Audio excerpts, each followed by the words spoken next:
জগত গঞ্জনা এই জগত পালনকারী এ তোমার চরণে শরণ থাকিব এ মই মোর হরি মরি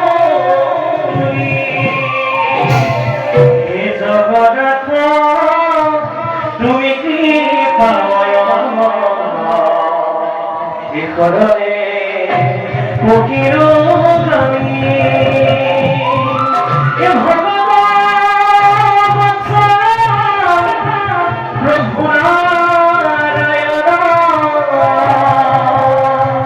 এ জগৎ